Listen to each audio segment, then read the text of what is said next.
Dober večer, lepo pozdravljeni na debatni kavarni z naslovom Odpravljenih strojev do vrtnic, opolnomočenje žensk v socializmu. Najlepša hvala, da ste se odzvali vabilu in mislim, da zdaj ne kaže izgubljati več časa, tako da bi kar predstavila sogovornice, ki so tukaj z menoj. Začela bom z doktorico Polono Siter. Tukaj, ona je avtorica knjige, sicer pa kulturologinja in včasih tudi raziskovalka, komunikologinja, se opravičujem, včasih tudi raziskovalka na Inštitutu za spominske in kulturne študije ZRC SAZU. Poleg nje je doktorica Maca Jogan, ki jo verjetno vsi poznamo. Ona je sociologinja, profesorica na Fakulteti za družbene vede. Lahko bi se rekli, da ste pravzaprav orali ledino na področju teh študij spola ali ženskih študij ali tako nekako, pa tudi mislim, da ste dobitnica častnega reda Svobode Republike Slovenije v letu 2002. Toliko o vaših zaslugah na področju znanosti. Potem je pa še doktorica Marta Verginela, zgodovinarka z Filozofske fakultete, oddelka za zgodovino, ki je pravzaprav avtorica znanih in dobrih mikrozgodovinskih študij, med drugim. Pravzaprav proslavili ste se tudi z zgodovinskimi študijami prostora meje, in sicer zamejstva, od koder tudi izvirate, pa dobitnica ugledne štipendije Evropskega raziskovalnega sveta. Jaz sem pa Agata Tomažič, ZRC SAZU. Knjiga, o kateri bomo govorili, je pa tukaj razstavljena. Mislim, da je vredno poudariti to, da gre za zelo lepo knjigo, lepo oblikovano. Oblikovala jo je Tanja Radež, ki je lani bila za eno od knjig založbe ZRC tudi nagrajena in mislim, da se tudi letos lahko upravičeno nadejamo kakšnega priznanja. Bom začela kar z uvodnim vprašanjem avtorici, kot se spodobi. Ta knjiga, če ste v kateri že mogoče vzeli v roke in kaj brali, pravzaprav ni tipična znanstvena publikacija, zato ker je avtorica naredila kar precej obsežno študijo z informatorkami oziroma se je pogovarjala z gojenkami enega od domov za starejše občane v Ljubljani in te ženske s svojimi izpovedmi nastopajo kot neki liki v nekem dokumentarnem filmu, če bi se malo poetično izrazila. Kako ste se odločili za to obliko študije in kako je to vplivalo na pravzaprav stil pisanja oziroma obliko te knjige? Ja, zdaj glede na to, da sem v bistvu, da je bila moja metoda, so bile življenjske zgodbe, sem potem v bistvu oblikovala na podlagi 3 življenjskih zgodb, biografije. In seveda sem želela bralcu približati življenja teh ljudi, teh žensk, zato sem se odločila za bolj na momente literaren pristop.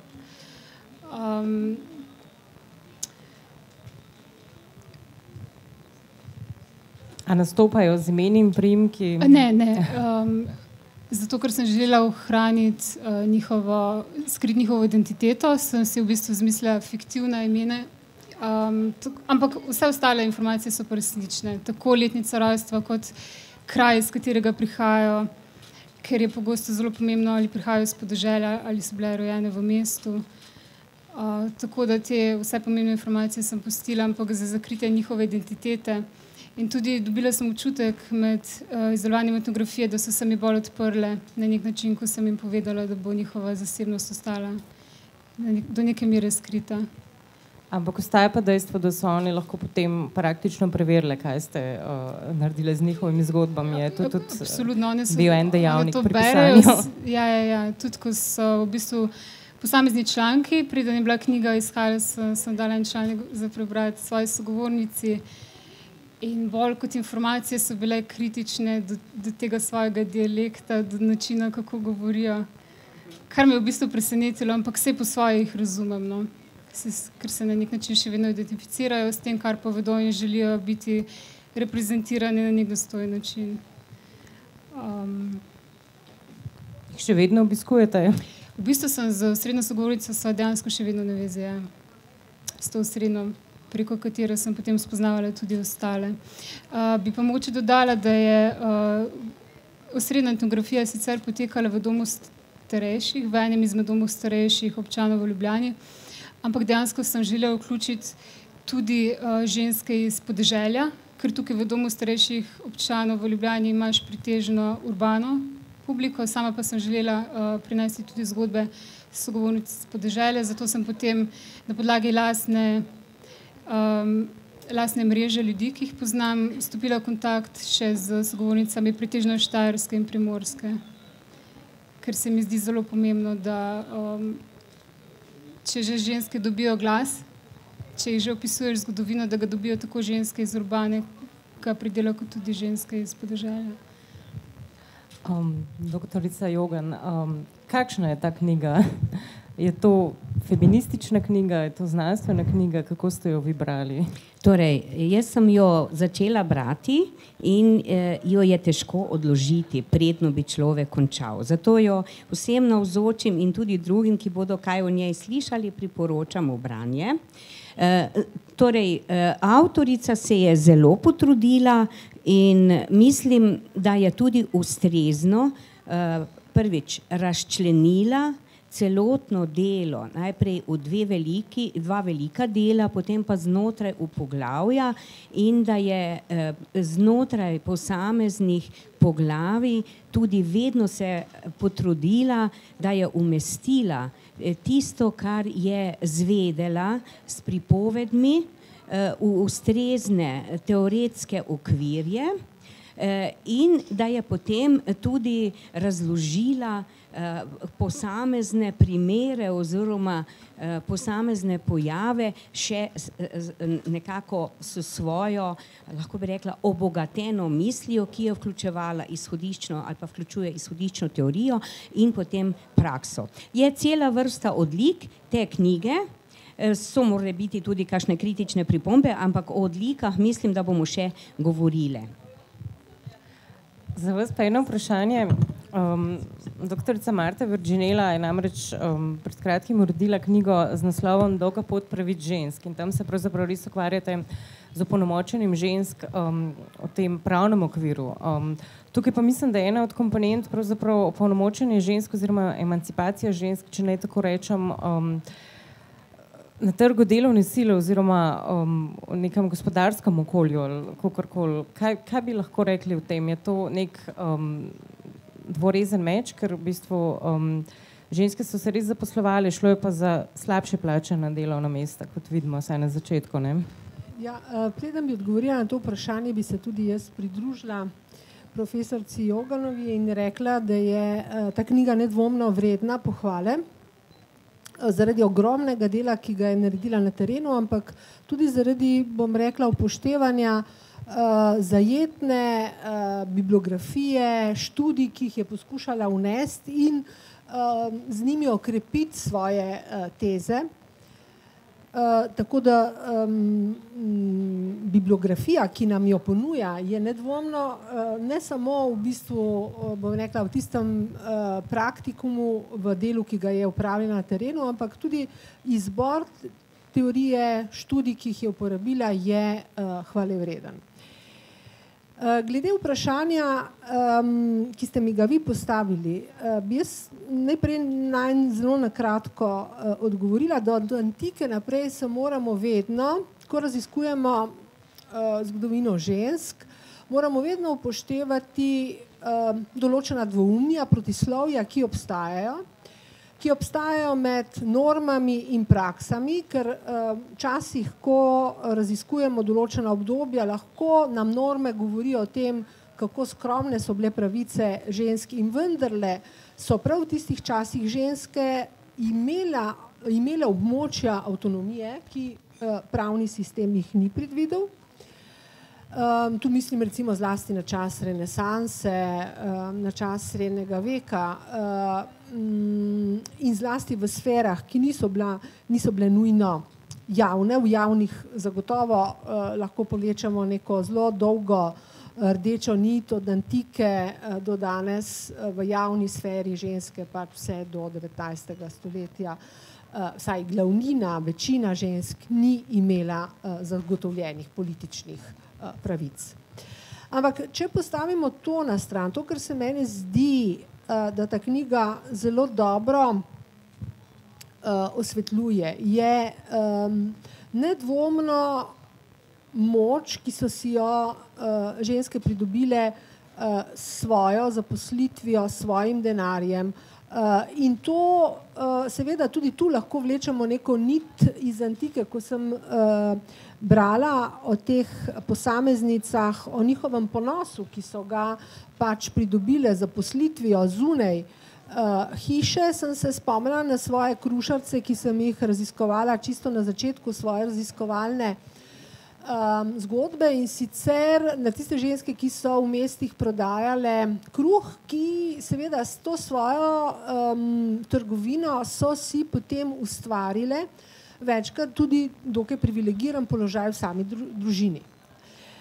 In če bi seveda ob te ženske, ki jih je Polona Siter intervjuvala, postavila vse tiste, za katere sem zvedela v času, ko sem vodila seminar ustne zgodovine in ko so študentke večkrat intervjuvale svoje babice ali znanke, ne, in ob recimo pripovedih teh njenih sogovornic o tem, kako so vstopile v ta poklicni prostor, se spomnim na eno prodajalko avtomobilskih gum, ki je v tej svoji življenjski zgodbi dejansko izpostavlja samo to svoje, bom rekla, ta svoj poklicni del, kako je prodajala, kako se je ona dobesedno vživela v to svojo zgodbo. No, da ne bom preveč dolga, jaz bi tu še enkrat, v bistvu še elemente knjige poudarila, je to, da končno imamo knjigo, ki zgodovini ženske v socialistični družbi. Ker okrog, bom rekla, ne samo žensk, socialistične družbe nasploh se je ustvarila neka dokaj po mojem preširoka pozaba in potlačitev, zlasti na zgodovinopisnem področju, kjer šele v zadnjih letih nastajajo prve študije in ta študija, čeprav je antropološka, prinaša dokaj pomembne, bom rekla, podatke, dokaj pomembne osvetlitve tudi za slovensko zgodovino. Kar lahko izvolite. A bi lahko, ker pravzaprav nisem odgovorila na vaše prvo vprašanje. To je res. Ker sem nameravala. Torej, ali je tudi feministična in tako naprej. Torej, v bistvu bi lahko rekli, da je delo z disciplinarnega vidika večdisciplinarno, od etnografije, psihologije tudi do sociologije in zgodovine. Hkrati je pa z vidika položaja drugega spola, ki pa vključuje tudi položaj, brez tega se ne da sicer prvega spola, mislim drugega spola pojasniti položaj prvega spola, pa vemo, kako se ta dva spola imenujeta. Mimogrede, v tej knjigi, če smem še to, bom še marsikaj rekla, ampak samo tole. Na enem mestu je tudi ta znana konfrontacija in nasprotovanje tako imenovanemu binarnemu delitvi družbe in sicer na dva spola. Torej, avtorica se tudi tega dotakne, mislim pa, da je v knjigi cela vrsta citatov, ki spodbujajo k razmišljanju o tem, kako se pravzaprav je sodobna znanost, družboslovna znanost pogosto ustavljala pri stvareh, ki so, lahko bi rekli, neke vrste fikcije v znanosti. To je zdaj recimo zanikanje v bistvu biološke podlage za obstoj človeštva sploh, ne, češ mi imamo veliko spolov, nimamo samo dva, ampak zaenkrat, kolikor je meni znano in verjetno tudi vam, se človeštvo zaradi različnih spolnih usmeritev ne bi moglo reproducirati že od nekdaj, razen kolikor gre za legende in za delovanje svetega duha, medtem ko z biološko razliko se pa lahko, ne. Tako da mimogrede so nekatere stvari, ki v knjigi pravzaprav ali neposredno ali posredno doživijo zavrnitev s samimi dejstvi, ki jih avtorica navaja, kar se mi zdi sploh pomembno. In zdaj, če se pomudimo še pri podnaslovu. Podnaslov je Potrošnja, tehnološki razvoj in emancipacija žensk v socialistični Sloveniji. Koliko je pravzaprav emancipacija žensk in tehnološki razvoj zares povezana s socializmom kot ureditvijo? kot vemo, se je dogajala tudi na kapitalizmu oziroma na drugi strani svinčene oziroma železne zavese, če se pač izrazim s tem publicizmom. Kako je s tem? Ne vem, mogoče pravzaprav sem predvidela za to vprašanje najprej vas, ker vem, da imate pogojno rečeno izkušnjo z obeh strani. Ko sem brala knjigo, seveda sem se spraševala tudi o svojem otroštvu, kaj sem gledala okrog sebe in zagotovo recimo v kapitalistični Italiji so se kupovali prej avtomobili kot pralni stroji. To lahko zagotavljam, ker je seveda bilo povezano z nižjim odstotkom zaposlenih žensk.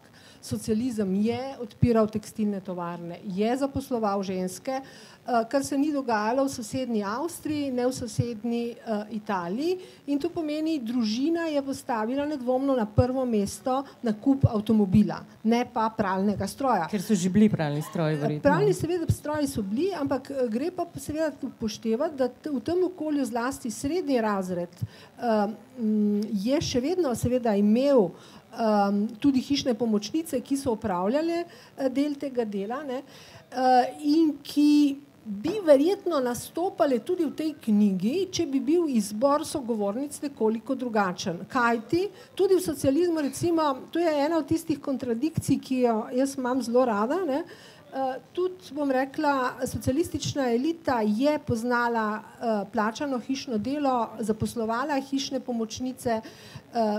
Pred kratkim smo intervjuvali starejšo kolegico, zgodovinarko, ki je povedala o tem, pač, kako je bila vse skozi seveda zaposlena in kako dejansko si je lahko privoščila službo in tudi uspešno kariero, ker je doma imela pomočnico, ki je skrbela seveda za hišno delo in za, ampak tako da in za otroke. Ne?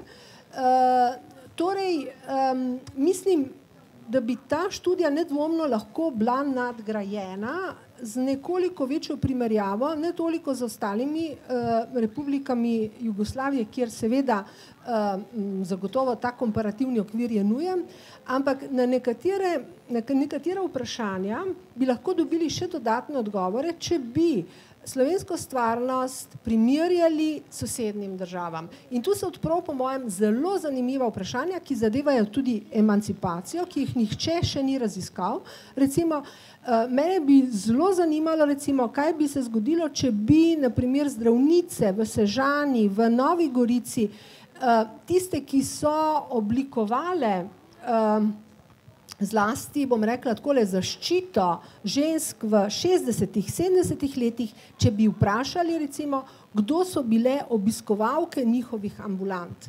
Iz, bom rekla, čisto družinskega, sorodstvenega okolja vem, da so v teh obmejnih okoljih Sežane, Obale so hodile seveda z italijanske strani. Zakaj?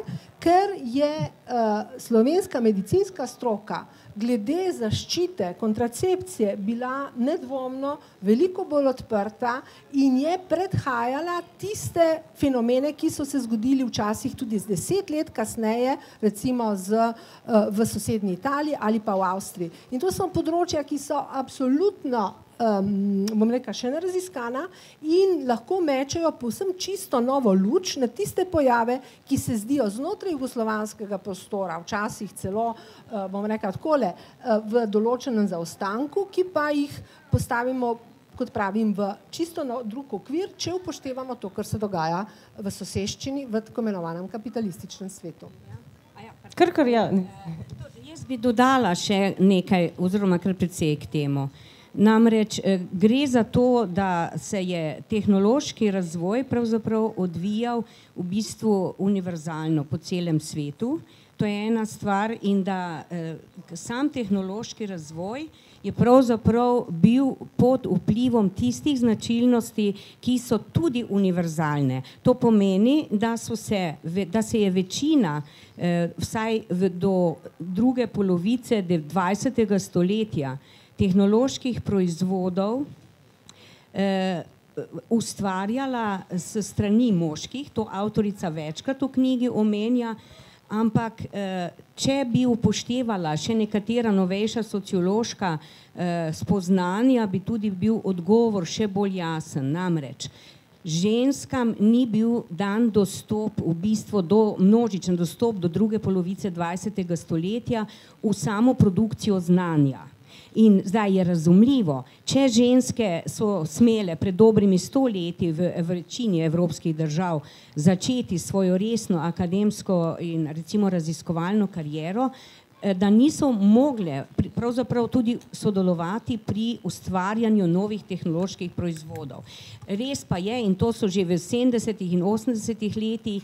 letih v okviru študij, ženskih študij ali pa študij spolov, posamezne raziskovalke razkrile, da so pogosto moški proizvajali proizvode oziroma ustvarjali in proizvajali proizvode, ki so koristne v gospodinjstvu, vendar pa niso dovolj upoštevali tudi specifičnih telesnih zmogljivosti žensk, recimo problem uporabe rok in tako naprej. No ampak vse to je bila posledica tega, da pravzaprav ženske niso bile pripuščene, da bi njihove izkušnje prišle v, lahko bi rekli, množično produkcijo. Mogoče še nekaj. Tiste ženske, ki so pravzaprav v začetku lahko vstopale v pridobivanje akademskega znanja in ustvarjanje akademskega znanja, pogosto niso bile iz tistih plasti, kjer so se ukvarjale s mnogimi fizičnimi deli. Cela vrsta ali pa prve intelektualke recimo so v bistvu izhajale iz družin, ki so bile dovolj bogate, da so lahko jim omogočile šolanje in tako naprej. Kar pa zadeva te odnose, recimo sosedske, zelo podpiram to idejo, ki jo je dala doktorica Verginela. Sama sem ugotavljala pred 30 leti v eni raziskavi, kjer sem zajela Avstrijo, Severno Italijo in Slovenijo in je šlo za to, kako imajo v posamezni državi predvideno strategijo za uresničevanje nairobijskih strategij. To je pomenilo predvsem na področju množičnega komuniciranja in tam se je videlo, da pravzaprav v svetovnem okviru je že bila izdelana zelo jasna strategija, ki je zapovedovala odpravljanje diskriminacije na vseh področjih, medtem ko je bila ta strategija pravzaprav še ne sprejeta in ne dojeta predvsem v Avstriji in Italiji. V Sloveniji je pa že bila, ampak v Sloveniji smo imeli še eno drugo stvar, ker je zelo pomembna tudi v zvezi s tematiko knjige, namreč od sredine 70. let je bila zelo pomembna strategija, ki se je zelo celovito od izobraževanja do mass medijev, do množičnih občil, do množičnih medijev uresničevala.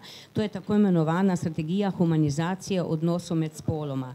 In ta strategija je imela učinke in jih ima tudi še sedaj, zaradi tega pa v nekaterih kazalnikih, recimo čisto najnovejših, v Slovenija med evropskimi državami oziroma državami Evropske unije odstopa po kakovosti. Zaenkrat toliko.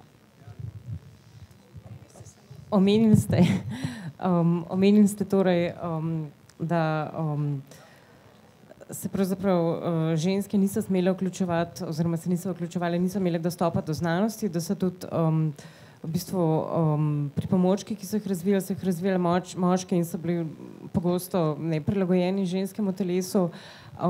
Velja pa tudi verjetno še vedno, da se v znanosti redke še vedno lotevamo tem, kot so recimo načete v tej knjigi, menstruacija, higienski vložki in tamponi in tako naprej, kar še vedno velja za nekako banalno. Ne vem, je to samo moja teza oziroma pravzaprav zanima me, ali se motim, če rečem, da je to ena prvih knjig v slovenskem družboslovju, ki se tega loteva, in kakšni so bili odzivi kolegov vaših? Ne, absolutno se ne motite, če to rečete. Pravzaprav razlog, zakaj so takšni predmeti zelo slabo raziskani, je po eni strani, da se oba predmeta umeščata, povezana sta z ženskami in ženski spol in proučevanje predmetov, kot so pralni stroj, gospodinjskih predmetov, ki se tradicionalno povezujejo z vlogo žensk kot gospodinj, so že splošno gledano po celem svetu niso bili zadovoljivo obravnavani. zato ker sodijo k ženskemu delu, k njihovim vlogam mater, gospodin.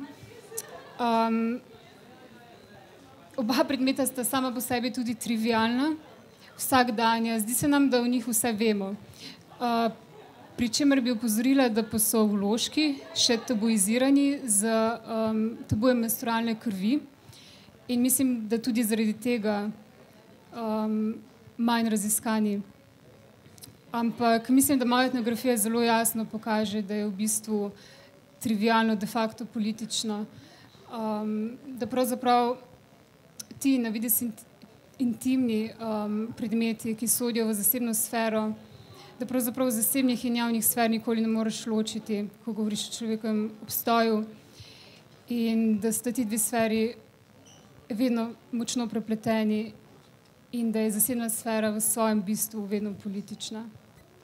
In moji kolegi, mislim, jaz sem naletela na odzive začuden pri mojih sogovornicah, ko so me vprašali, a res pralni stroj te zanima, če se morda šalim. To so bili njihovi odzivi. Medtem ko moji kolegi v znanosti in kolegice so mi pa včasih, ne vem, so se mi priuštljivo nasmejali, aha, pralni stroj. Ampak dejansko meni ta dva predmeta služita bolj zato, da sem lahko povedala zgodbo, ki pa je, v bistvu jaz se ukvarjam s socializmom, s kapitalizmom, ukvarjam se s politiko, de facto s politiko, z odnosi med spoloma.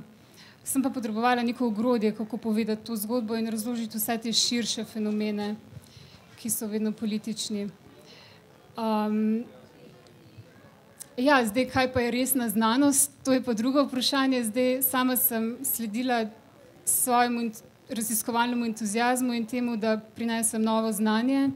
Bolj sem se ukvarjala s tem, kako izboljšati metodologijo oziroma katero metodologijo izbrati pri pridobivanju novega znanja, kot s tem, kaj je resna znanost. Tako da, ja. Je bila to prednost ali ovira, da ste tako mladi, da se tega ne morete spominjati iz lastnih izkušenj, ampak večjemu? To sem se jaz ves čas sprašala. Jaz mislim, po eni strani je bila to prednost, ker sem bila v nekem smislu nepopisan list. Če odštejemo, da sem brala literaturo, da sem že prišla na teren z nekimi izoblikovanimi vprašanji oziroma predsodki. Po drugi strani se mi pa zdi, da če bi to pisal nekdo, ki je živel aktivno življenje v socializmu, da bi zelo verjetno pogosto skušal vsiliti ta svoj pogled. To sem včasih dobila, ko sem dobila feedback od mentorjev, ampak ne, to je bilo pa tako, jaz se tega spominjam tako, tudi sami mentori so včasih prihajali iz te njihove pozicije, kako je bilo. Tako da jaz mislim, da so in plusi in minusi. Vsekakor se mi pa zdi, da je bila mogoče radovednost večja, ker se, v bistvu sem rojena sredi 80-ih let, jaz osebnega spomina na socializem nimam in je mogoče bila zaradi tega radovednost večja, kako so ženske nekoč živele, kako je živela moja babica. Tako da ja. Mogoče bi spokomentirala. Torej, objektivnih pogledov ni, ne? Obstajajo samo subjektivni, ki so potem lahko bolj ali manj reflektirani. In kar se da seveda tudi razumeti iz posameznih življenjskih zgodb, ampak ne glede na subjektivnost in ne glede pač na okvir in na dialektiko, ki je nastala med avtorico in posamezno pričevalko. To, kar je seveda za nas pomembno, je to, kar bom rekla, je pričevanje kot tako. Ne? Meritev ustna zgodovina je že zdavnaj, bom rekla, že v poznih 60-ih letih ugotovila, da ustna pričevanja niso zanimiva zato, ker bi pripovedovala resnico, ampak zato, ker pač nam povedo, kako se je, kaj se je zgodilo v spominjanju, kakšni spomini se ohranjajo in kako oseba razume svoje nekdanje izkušnje. In iz teh pripovedi mi razumemo, kako so avtoričine, sogovornice doživljali določen čas, kako ga danes razumejo in s tem seveda nam dajo zelo pomembne uvide, da si mi lahko ustvarimo kot bralci, kot bralke, neko kompleksno zgodbo. Ker ustna zgodovina in, bom rekla, tudi antropologija kot taka nedvomno prispeva neko večzvočno zgodbo o preteklosti. In mislim, da je ta prav več zvočno, še kako, ali pa več glasnost, še kako potrebna v slovenskem prostoru, kajti to, kar večkrat servira politična zgodovina, je v bistvu neka zelo poenostavljena pripoved. Medtem ko, če se mi obrnemo seveda z javno politične sfere v zasebno, in tu ne mislim, da tudi jaz seveda se strinjam povsem z avtorico, ne gre za to, da bi govorili o dveh ločenih sferah, ampak vendarle, bom rekla, družinski svet je zaznamovan, ali svet pač zasebnosti je zaznamovan z nekaterimi mehanizmi, ki niso tako izstopajoči, ki niso tako primarno prisotni v javni sferi.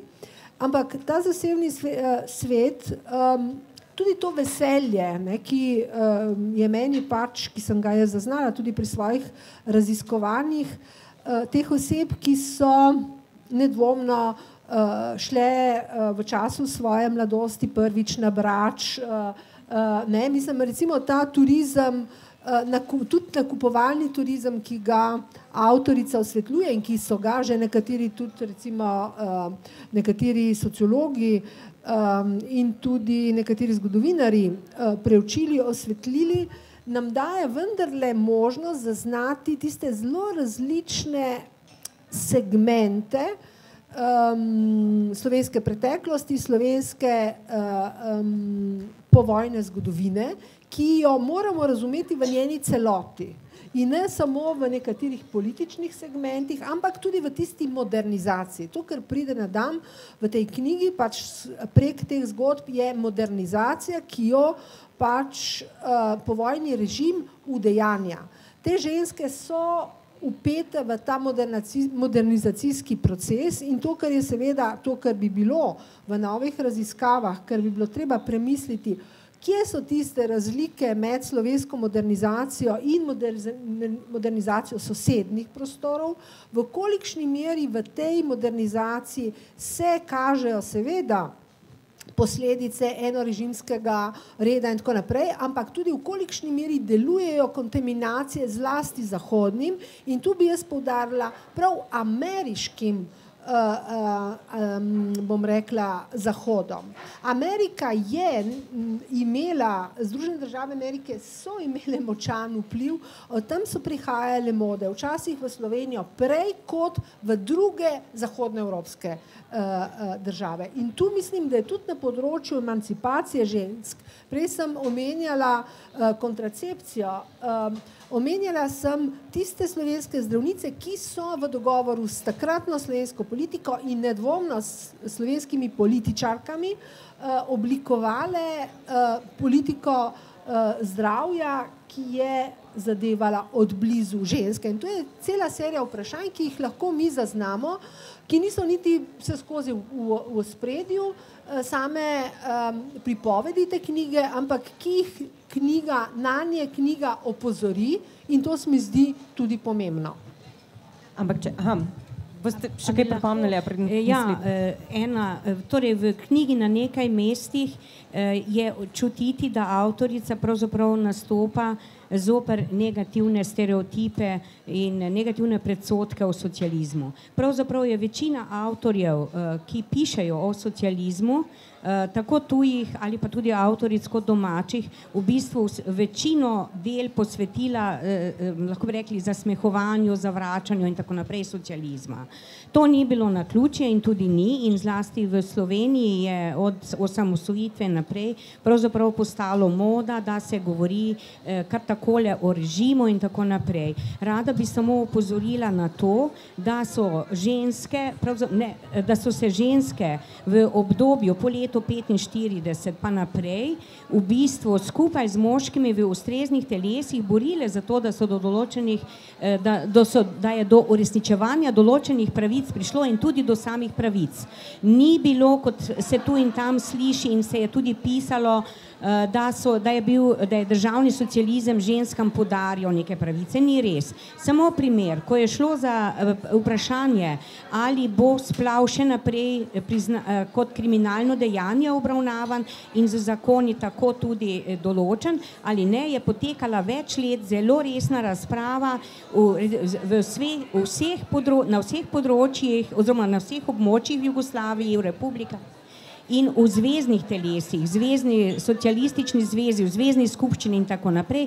In šele potem je bilo približno 20 let prej kot v Franciji pri nas pravzaprav omogočeno, da so ženske prekinile pod določenimi medicinskimi, pač v določenih medicinskih okoliščinah nosečnost. To je samo en primer. Tudi sicer mislim, da ko avtorica govori o pogajanju, sem pravzaprav mislila sama vprašati, kaj po svoje mislite, zato ker jaz sama kot sociologinja pod pojmom pogajanje mislim na, kako bi rekla, na dve stranki in tako naprej. Kaj pa vi mislite? Nisem mislila diplomatsko, ampak mogoče izpogajanje pomenov tega, kaj pomeni biti v določenem kontekstu, kaj pomeni biti ženska, kakšne so njene vloge, kako izpogaja odnos z možem. Se pravi, nisem mislila tako diplomatsko, ampak bolj na tej vsakdanji ravni. Med tem, kaj je bilo želeno, kaj je bilo možno, kaj mi je bilo dosegljivo. Torej, omenili ste izpogajanje, pravice, zakoni in tako naprej. Mislim, da ena neizpodbitnih stvari oziroma neizpodbitnih pridobitev socializma je seveda volilna pravica za ženske, ki je bila uvedena leta 1945 pri nas. Je pa zapuščina socializma tudi v bistvu izjemno velik delež zaposlenih žensk. Mislim, da v Sloveniji v evropskem merilu je kar med najvišjimi, če ne celo najvišji.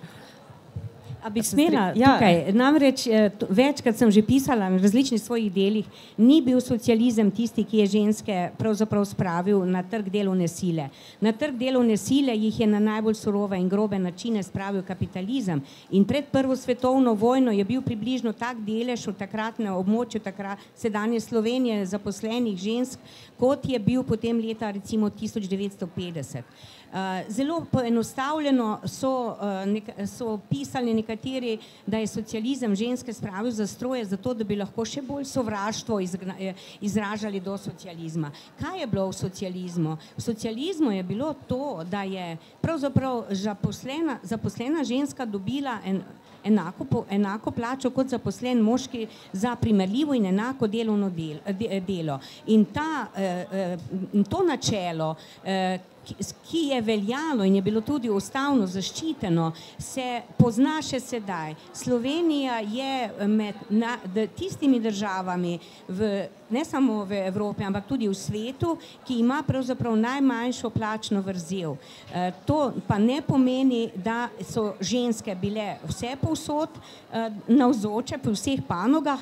To je pa spet drugo vprašanje, zakaj so bile zlasti v tistih panogah, ki so pomenile tako imenovani podaljšek njihove družinske vloge. Upoštevati je treba, da je ženska kot družinsko bitje bila skozi stoletja, pravzaprav večina žensk je bila določena in to ne po svoji svobodni izbiri, ampak je to bila prisila, ker se je tudi njen status družbeni, njeno dostojanstvo in njen ugled, njena veljava priznavala pravzaprav samo, če je bila poročena, žena in tudi pogosto, če je imela otroke, sicer pa ne. Skratka, bila je pomembna in koristna kot tisto sredstvo, zdaj pa namerno uporabljam pojem sredstvo, ne oseba, kot tisto sredstvo, ki je omogočalo, kot bi rekla Uta Ranke Heinemann, na eni strani produkcijo orodij moških za to, da so se vojskovali in na drugi strani žensk, da se je človeštvo razplojevalo.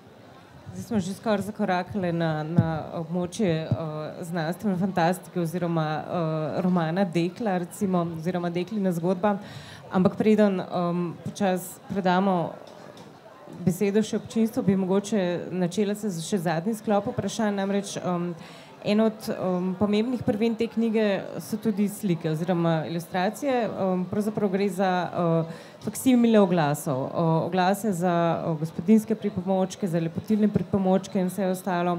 In rad bi zastavila vprašanje avtorici, kako je v njej dozorela odločitev, da tudi to vključi v knjigo, kar se mi zdi zelo pomembno, ker slika vendarle pove, ne bom rekla ravno. Da je to prišlo sproti med upravljanjem terenskega dela, ko sem želela v bistvu videti tudi vizualno, kako se je oglaševalo javni diskurs. Se pravi, javni diskurs tistega časa, kako je naglaševal ženske s produkti potrošnje in tudi vizualne reprezentacije, recimo menstrualnih vložkov, te njihove beline, odsotnost menstrualne krvi. Modra kri, ne?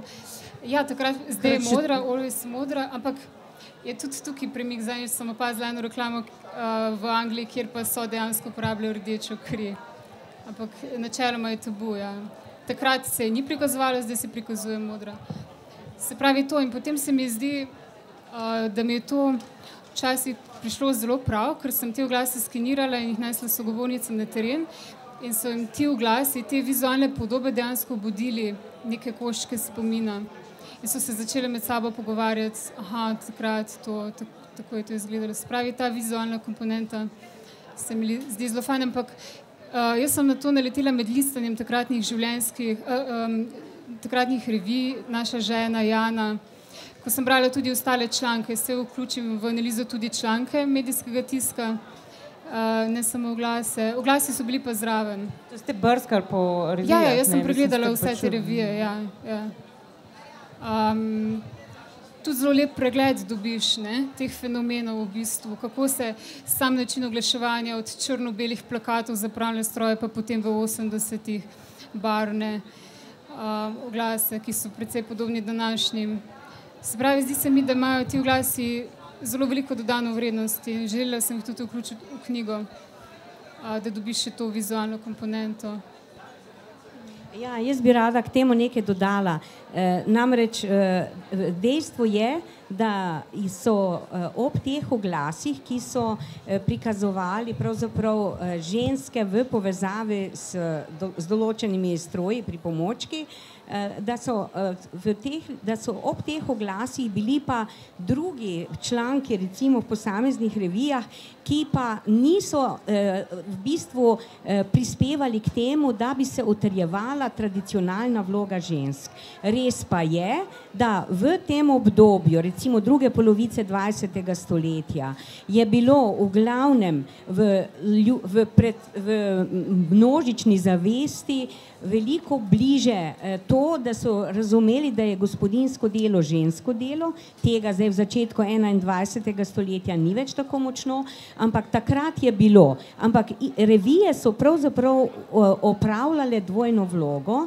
Po eni strani so spodbujale to potrošnjo, ki je ženskam dejansko zelo veliko pomenila, nam je pomenila, ker sem tudi sama v tej kategoriji bila in sem. Po drugi strani pa je šlo za ozaveščanje žensk. To zato poudarjam, ker sem v 70-ih letih bila 5 ali 6 let predsednica sosveta Jane in takrat smo sistematično in zelo resno objavljali prispevke, ki so pravzaprav širili ženska obzorja in jih spodbujali, da so se lažje pogajale povsod, tudi doma in v javnosti. Obiskovalce predavanja Marjana Gorevca ponovno vljudno vabimo v Gablosovo dvorano. Hvala lepa. Zdi se mi tudi, da so predvsem na področju vložkov menstrualne higiene, da je socialistični tisk ogromno prinesel na nek način k detabuizaciji govora o teh sicer tabuiziranih predmetih, ker se sogovornice niso mogle pogovarjati z materami o vložkih, o tamponih, o menstruaciji. So pa bile takrat rubrike Zdravniški odgovori, kjer so se potem reklamirali tudi vložki, kamor so lahko ženske pisale, postavljale odgovore, vprašanja in dobivale odgovore. Tako da to se mi zdi zelo pomembno, predvsem zaradi tega, ker se o tem ni govorilo. In pa tudi za samim upodabljanjem teh predmetov, ki so veljali za tabuizirane, ko sedaj končno postanejo vidni. Mogoče že za konec še kakšno rečemo o hlačah. Noter je namreč ena zanimiva zgodba, pa sem v bistvu spet vas najprej hotela vprašati za vašo izkušnjo, ker je združuje slovensko-italijansko, namreč tukaj kar nekaj zgodbic o tem, kako so bili direktorji nenaklonjeni ženskam v hlačah, ker se mi je to zdelo neženstveno in tako naprej. Danes se to bere kar malo hecno, težko je verjeti, ampak pravzaprav pa tudi ne, ker so bile pred kratkim, pred par leti je bilo, mislim, da v neki mariborski banki so bili tudi taki primeri. Kako je v Italiji pa verjetno tudi še... V tem primeru ne bom naredila te primerjave, za katero me nagovarjate, ampak neko drugo. In sicer bom omenjala generacijo žensk, ki je bila v italijanskih zaporih z Vido Tomšič na čelu v času druge svetovne vojne. Šlo je v glavnem za antifašistke ilegalke, ki so jih italijanske oblasti zaprle leta 1941, poslale v Benetke, v Firence. In tako iz njihovih pričevanj, zlasti iz njihovih pričevanj, ampak tudi iz uradnih dokumentov, ki so danes hranjeni v italijanskih arhivih, kaj izvemo, da so te punce v glavnem se takrat odpravile v italijanske zapore s hlačami. Torej, oblečene so bile v hlače, to je bil Ik in Krik v Bologni, v Firencah, na postaji, ko so videli ta dekleta oblečene in ne v običajnih hlačah, ampak večkrat celo v smučarskih hlačah. Kar seveda je bilo v bistvu zelo spretna in zelo pametna izbira za takratne zapore, ker so seveda se pripravljene na zelo neugodna okolja. Ne? No in ko sem brala te dele, kjer se v knjigi omenjajo hlače, sem se skozi asociirala s takratnimi in dejansko s takratno generacijo emancipiranih žensk, ki je že nosila, torej dekleta, ki so že nosila hlače in ki so bile nek tak, bom rekla, kuriozum v okolju, ki je bilo tradicionalno, kjer so recimo v ženskih zaporih bile predvsem nune, kot paznice in kot garantke moralne, bom rekla, moralnega življenja tamkajšnjih zapornic in internirank.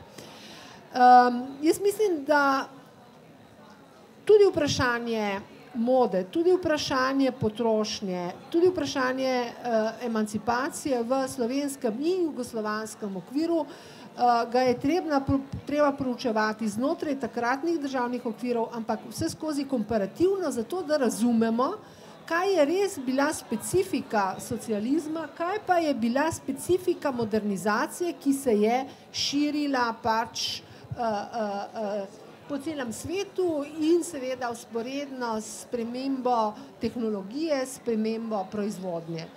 Mislim pač, da je to, da nam ta knjiga ponuja to možnost in da res nam odpira vprašanja, ki jih velja v prihodnje pač analizirati in dograditi še z novimi raziskovalnimi prostori in z novimi raziskovalnimi vprašanji. Ja, jaz bi še nekaj dodala. Torej, ker gre za pralne stroje, in tudi za druge pripomočke, ki so zelo pomembni v gospodinjstvu, gotovo je dobro imeti v zavesti, da je večina bele tehnike nastala kot stranski proizvod vojaške proizvodnje oziroma raziskav za vojaške namene in tudi vsa digitalizacija in tako naprej je pravzaprav nus produkt oziroma stranski produkt za vojaške industrije. Torej, to je ena stvar, ki pa je pravzaprav verjetno tudi delno neželeni potem produkt, ki pa je zelo koristil ženskam. No pa še mogoče nekaj.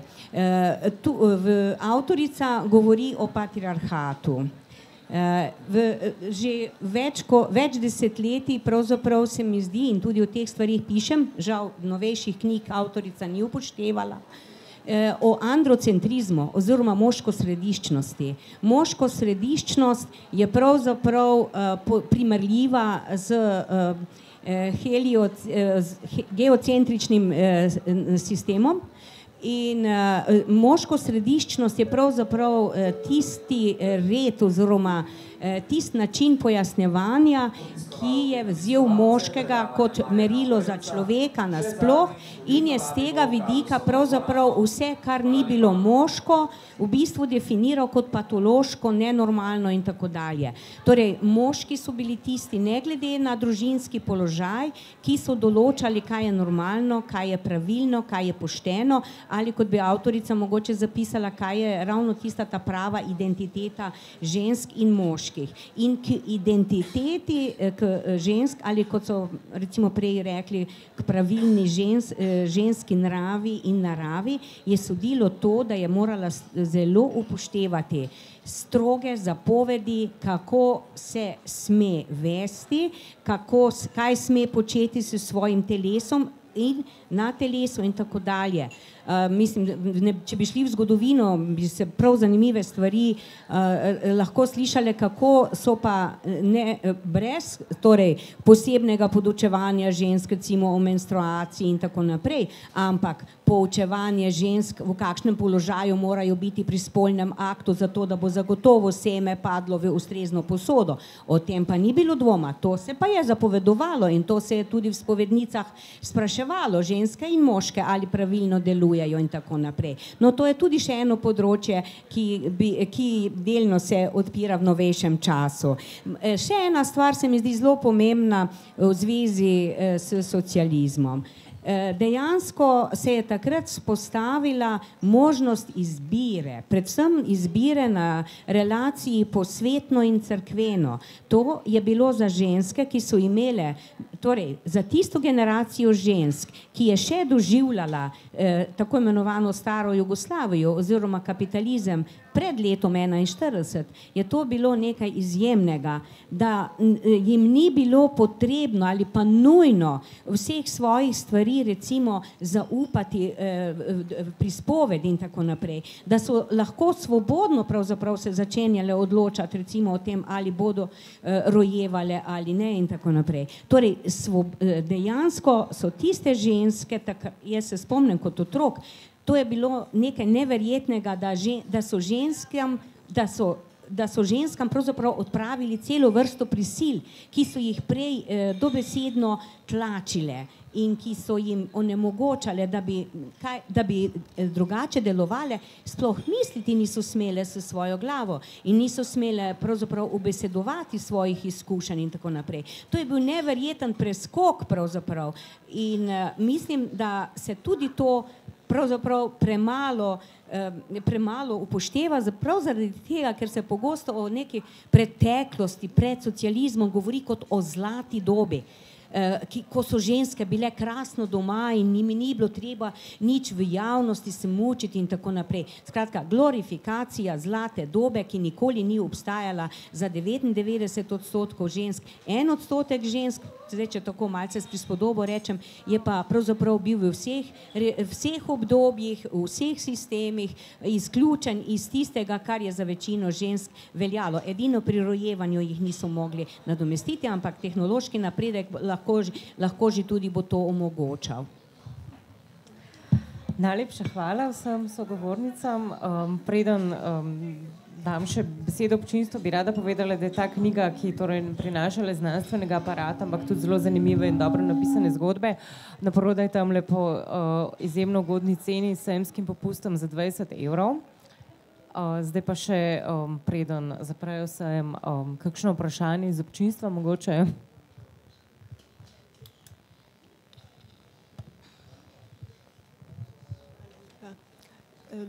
Moje ime je Milena Kosec, rojena sem po drugi svetovni vojni in sem seveda tudi alergična na to negativno vzdušje, ki se je ustvarilo do te dobe, posebej strani žensk in posebej strani teh novodobnih ženskih študij.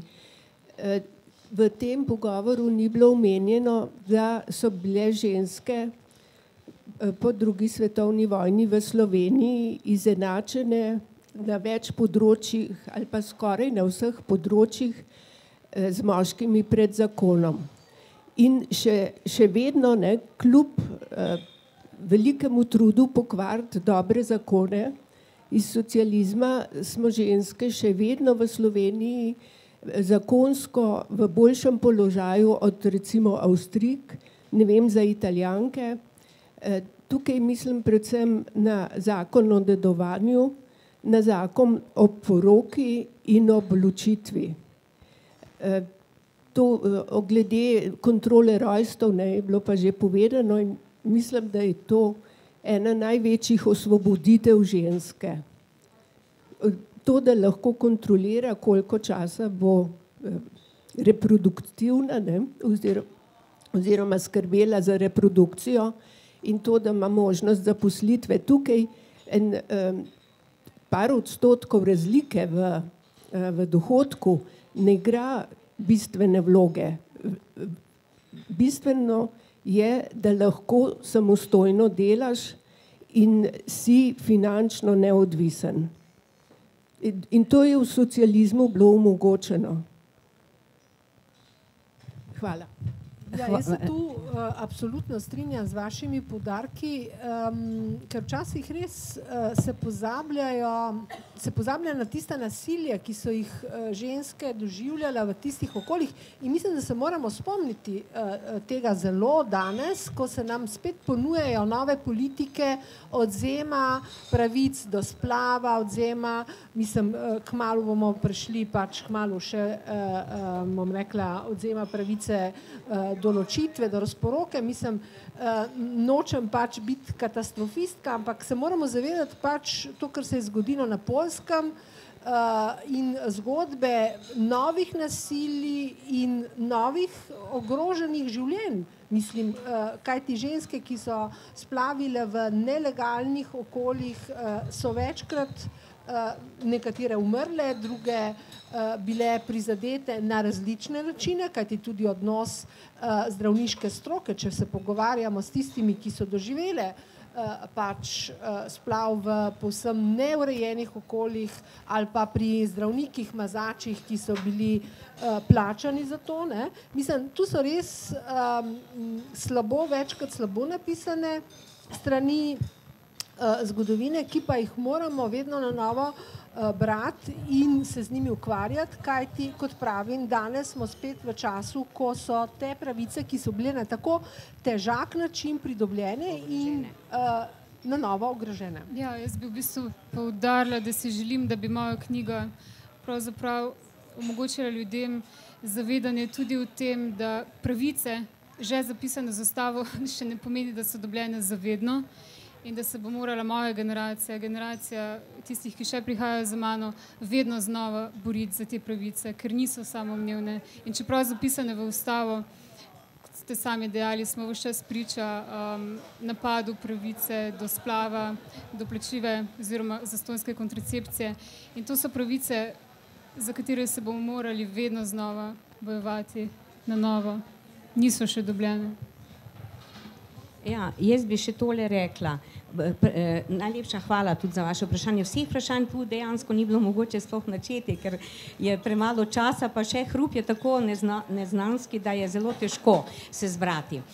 Ampak glede pravic pa je dejstvo, da kolikor bolj se bo razvijal kapitalistični, še neoliberalni tip tega sistema sedanjega, toliko večji bo pritisk dejansko na ženske, zaradi tega, ker ženska enakopravnost oziroma enakost možnosti pravzaprav ni po svoje združljiva s kapitalizmom do določene stopnje, ampak ko pa postane problematična sama eksistenca tega načina življenja, takrat se pa začne lahko bi rekla neke vrste odpiranje. No in to je ravno zdaj recimo v Evropski komisiji. V petek, prejšnji teden, je v okviru tako imenovanih 5 stebrov za socialno politiko v Evropski uniji med drugim bil tudi tak predlog, da je treba zagotavljati možnosti, da se bodo ženske zaposlovale, ampak ne toliko predvsem zato, da bi se one počutile samostojne in neodvisne, ampak predvsem zaradi tega, ker se prebivalstvo stara in ker je potreba po delovni sili, da pa bi se ženske lahko zaposlovale, pazite, je pa strahotno revolucionarna novost, da naj bi moški imeli obveznost, da neprenosljivo vzamejo tudi, predlog je 4 mesece starševskega dopusta. Ta možnost je bila že pred 40 leti dana na Švedskem, pred več kot 43 leti, pred 41 v Sloveniji in tako naprej. No in zdaj je pravzaprav zaradi potrebe, da se ohranja množična proizvodnja, množična potrošnja tudi, ki jo vi omenjate, je prišlo do tega, no in se že v nekaterih državah so začeli upirati, to je pa nasilje in tako naprej. Mimogrede, tudi definiranje nasilja je zelo relativno in če ni v skladu, recimo v preteklosti, predlog za kakšno reformo z potrebami po ohranitvi in razredne in spolne ureditve, androcentrične ureditve, potem je to bilo nasilje. Ne? Skratka, gre za to, da bo prihodnost pravzaprav verjetno spet kot stranski proizvod nekako bolj odprta za izenačevanje vloge obeh spolov, ne samo v ustvarjanju materialnih in duhovnih dobrin, ampak tudi v ustvarjanju in v preprostem narejanju ljudi, v reprodukciji človeštva. Najlepša hvala vsem in vsaki posebej za prispevek k debati. Torej, kupite knjigo, avtorica vam je lahko še podpiše. Hvala.